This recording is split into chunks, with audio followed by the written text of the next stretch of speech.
Imagine looking out the window of your mansion and seeing your 5-year-old son who hadn't smiled in 2 years, who hadn't spoken a word since the day his mother died, there on the sidewalk, smiling and making animated gestures to an old can collector. Robert almost had a heart attack when he saw that scene. He ran down the stairs, tripping on the steps, with his heart exploding in his chest. Because for the first time in years of absolute silence, his son Luke was alive. Robert was one of those parents who everyone looks at and thinks, this guy has it all. Millionaire, successful businessman, a mansion in an upscale neighborhood of the city. But who looks outside doesn't see the hole we carry inside, right? After Beatrice, his wife, died 2 years ago, that house became a luxury tomb. A pile of empty rooms, heavy silence, and a 5-year-old boy who simply faded away. Robert had tried everything. He took him to the best doctors in the state, all over the U.S. He took him to an audiologist, a child psychologist. He even took him to a nurse. And everyone said he was physically perfect. His throat works. His vocal cords are intact. He didn't know what to do anymore. Robert spent a fortune, more than $2 million on doctors and experimental treatments. Nothing. Before the story, subscribe to our channel. We bring to life the memories and voices that never had space, but that carry the wisdom of an entire life. The boy spent the whole day looking out the window of the room, seeing life happen out there, like someone who watches a silent movie. He didn't play, didn't eat, didn't react to anything. It was as if a part of him had left along with Beatrice. And to make matters worse, he went to work. He came home at 10, 11 at night, just so he wouldn't have to face that silence. Claire, the housekeeper, took care of the boy with motherly love, but even she, with all the patience in the world, couldn't get a single sigh out of Luke. Now, on the other side of the city, in a rundown district on the outskirts, she woke up every day at 4 in the morning, a 78-year-old lady named Maria. White hair tied up in a bun, bare hands, so rough they could pull a cart, curved back, carrying the weight of life. Maria was a can collector. She woke up before the sun rose. She walked around with that old bag full of cans in the wealthy neighborhoods, turning the trash cans upside down, gathering soda cans, anything that would give the old lady a little change. Each penny counted. The rent for her small shack was 3 months late, and the landlord had already sent a notice. 15 days, and she was going to be on the streets. But Maria had a secret in her pocket, a worn-out photo folded at the corners of a 5-year-old boy named Peter, her grandson who had died 3 years ago. The pain never went away. She carried that photo like a talisman, talked to him at night, asked for strength to carry on. And that's why, when she started the route around Robert's mansion and saw that little boy in the window on the 2nd floor, her heart felt tight. Just like Peter, she thought. Same age, same quiet way, same sad angel face. One day, without thinking much, Maria waved. Just a simple wave, you know, one of those we do to children on the street. And to her surprise, Luke waved back. It was the first reaction that boy had in months. Since that day, Maria insisted on going in front of that mansion every day at the same time. 7 o'clock in the morning, sharp. And there was Luke in the window, waiting. The two waved, made gestures, and little by little it became a ritual. "Good morning, little prince," Maria shouted from the sidewalk. And Luke, for the first time in 2 years, smiled. A tiny smile, almost invisible. But it was there. Until that morning, the morning that changed everything, Luke was not in the window. He was on the sidewalk. Maria almost dropped her bag. The little boy had gone down alone, crossed the garden, and was standing there at the gate, waiting. And when the old lady approached, Luke did something that no one, absolutely no one, had been able to do. He held Maria's hand. It was at that exact moment that Robert looked out the window of the office. "I thought I was dreaming," Robert said later. 2 years. Without a smile, without a hug, without anything. And there was his son, holding the hand of an old can collector that I had never seen in my life. smiling as he smiled before the accident. He went down the stairs like crazy. He arrived at the sidewalk breathless and stopped there, stunned, looking at the two. Maria got scared. She thought she was going to get into trouble. She had already begun to let go of the boy's hand. But Robert was only able to say with a hoarse voice, "You made my son smile." And then he collapsed. He cried right there, in front of his son, in front of the neighbors, in front of God and everyone. Because for the first time in 2 years, he felt that he had hope. Maria, helpless, explained that she had been greeting the boy for weeks. "He reminds me of my grandson who left, you know, so I wave every day." "And he waves back. That's all, sir." "I didn't do much." "I didn't do much?" Robert almost yelled. "You achieved what no doctor could." Maria put her hand in her pocket and took out a handmade bracelet. It was made of dried flowers, colored beads, and a piece of string. Simple thing, you know, like the ones we make on insomnia nights to pass the time. "I brought this for you, little prince," she said, putting it on Luke's wrist. And then the miracle happened. Luke looked at the bracelet, touched the flowers with the tip of his fingers, and let out a giggle. A crystalline giggle, loud, like a real child. Robert felt his legs weakening.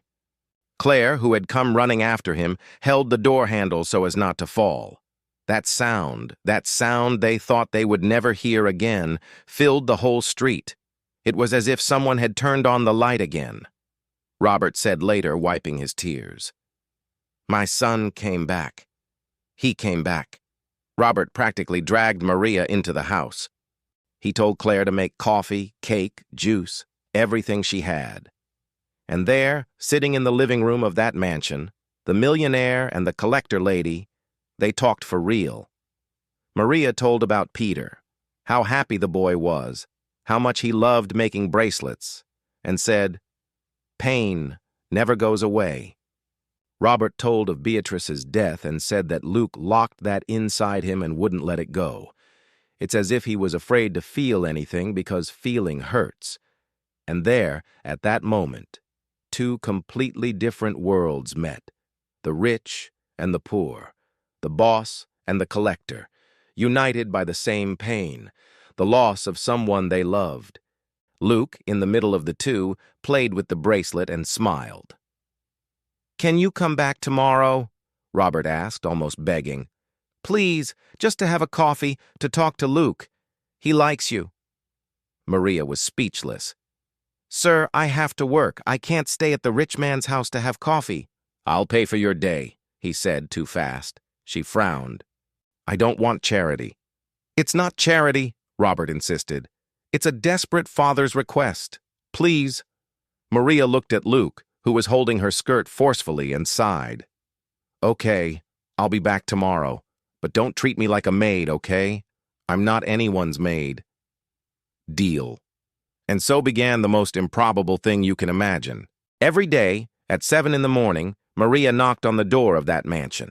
She had coffee with Robert and Luke, told stories about the farm where she grew up, taught the boy to make bracelets, played with his hair, sang old folk songs.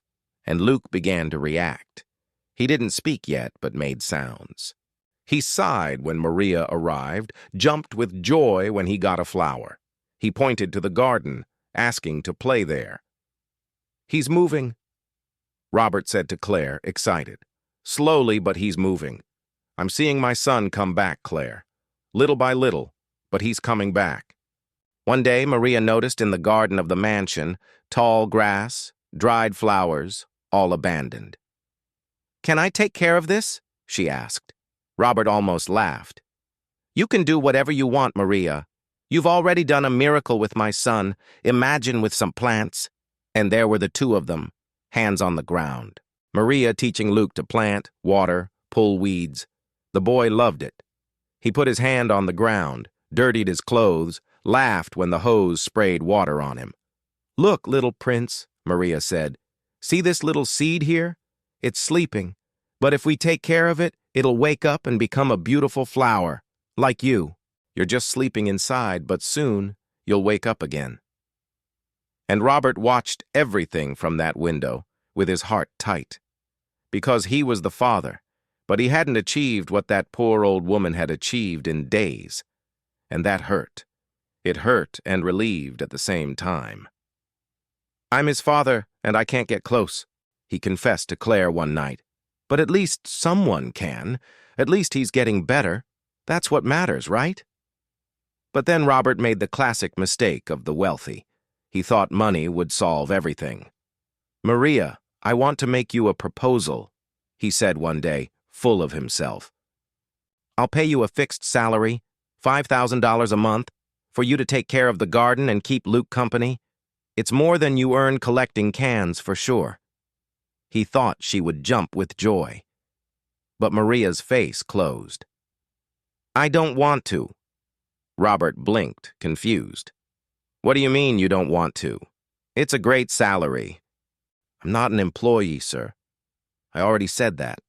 I come here because I like the boy, because it's good for my heart. I'm not selling my company. But I just want to thank you. So thank me with respect, not with money." And she left, slamming the door. Robert stood there stunned, without understanding anything. Claire shook her head. "You don't understand anything about poor people, do you, Mr. Robert? What are you talking about? Maria has pride. It's the only thing she has. All her life she was treated as inferior, as a poor thing, as leftovers. Now you want to buy her like you buy a car. She doesn't want to be bought. She wants to be respected." Robert put his hand on his face, and he realized that he had ruined everything. That same afternoon, Maria received a notice at home. 15 days to pay the 3 months of late rent or be evicted. $400. She didn't even have $200. She hid the letter in the bottom of the drawer and cried all night. And for the first time in weeks, she didn't show up at the mansion the next day. Luke waited at the window all day. Nothing. The next day, the same thing. And on the third day, the boy just gave up. He went back to his room, sat down in the corner, and kept looking at the wall. The sparkle in his eyes disappeared. The smile was gone. He's regressing. Robert panicked. He's going back to the way he was. Why did Maria disappear? Claire sighed. "Because you humiliated her, right?" "I didn't humiliate anyone." "You humiliated her, yes. You treated her like merchandise. You offered her money, thinking it would solve everything. Poor people can't stand being treated like that, Mr. Robert. People are humiliated every day, on the street, on the bus, in the hospital line. When they find a place where they're treated like people, then a rich man comes and ruins everything by offering money disguised as a salary." Robert sat on the floor and put his face in his hands. "I ruined everything. The only person who managed to reach my son and I pushed her away." Claire, tired of seeing her boss and the boy suffering, took her purse and went to Maria's place. She took 2 crowded buses, got off at a muddy alley, knocked on the door of a wooden shack. Maria opened the door with the face of someone who had cried all week. "What do you want here?" "I came to tell you the truth," Claire said, coming in without asking for permission. "Luke misses you very much, and Mr. Robert is blaming himself. You two are too stubborn to see that you're on the same side." Maria crossed her arms. "He treated me like a maid. Rich people are like that. They think money solves everything. But he didn't mean to offend you. He just doesn't know how to show gratitude in another way.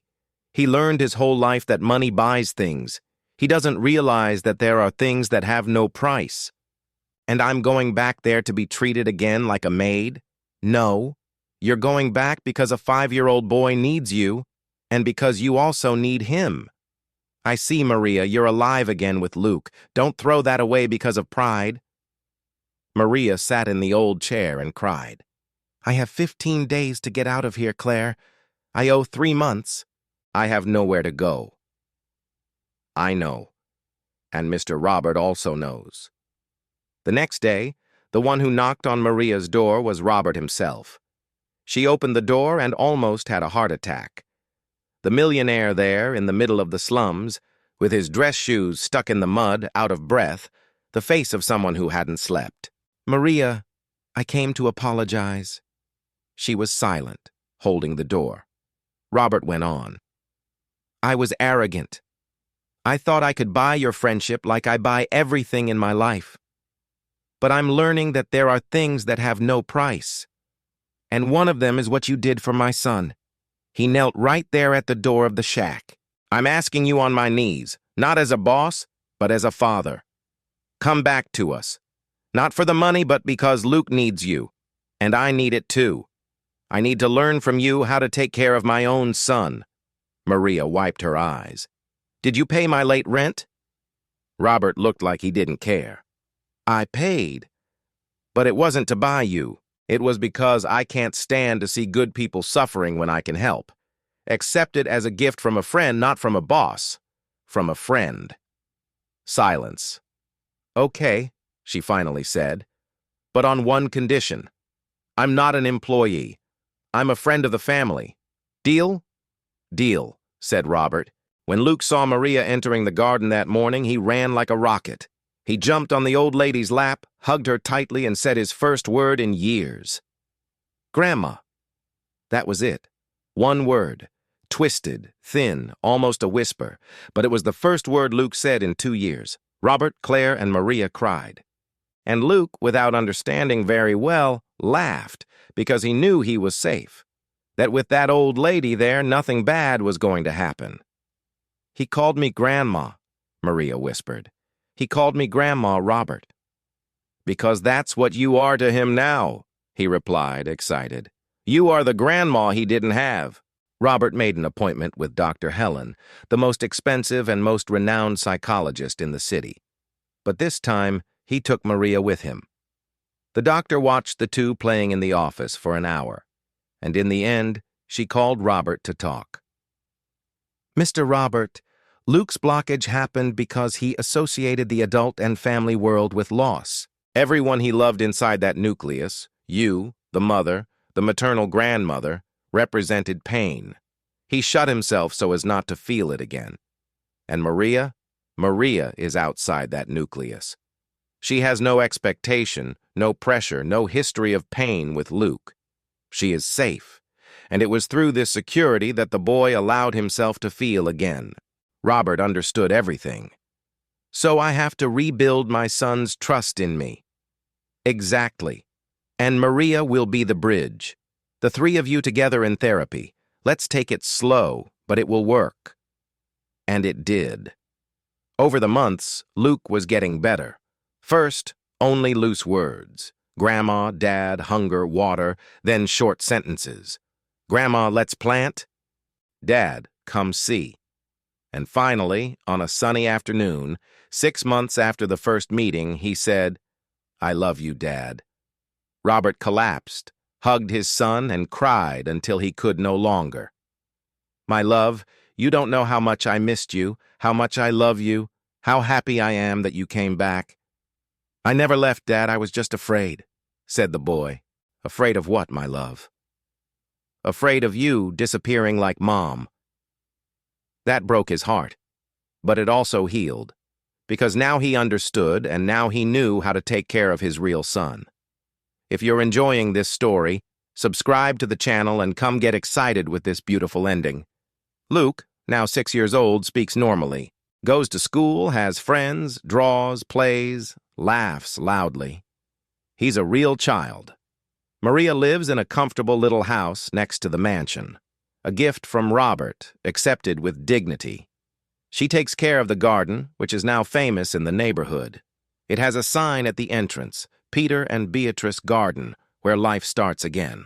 Her daughter, Sarah, grandson's mother, Peter, comes to visit her often, and Robert learned that money doesn't buy love, doesn't buy healing, doesn't buy family. He learned to listen, to respect, to value people. He learned that sometimes the miracle comes from where you least expect it. From an old can collector who had nothing, but had everything. Love, patience, and a huge heart. One morning, Luke is playing on the sidewalk when he sees a young girl, about 20 years old, pushing a can cart. The girl has a tired face, sad and worn out. Luke runs up to her and offers a bracelet of dried flowers, just like the one that Maria gave him. Take it, Auntie. It's for good luck. The girl takes it without understanding. Thank you, little one. You'll see. You'll be lucky. She takes it and runs back to the garden where Maria waters the flowers. The old lady sees everything from the window and smiles because she knows.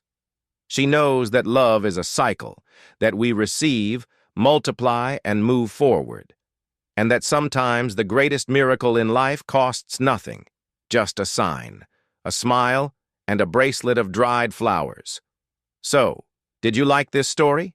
Then subscribe to the channel down here, activate the bell so you don't miss the next videos, and tell me in the comments which city you are from. What did you think of this story about Luke and Maria? Share it with us, because every story deserves to be told. And if this story touched your heart, share it with someone who needs to hear it today. See you in the next story.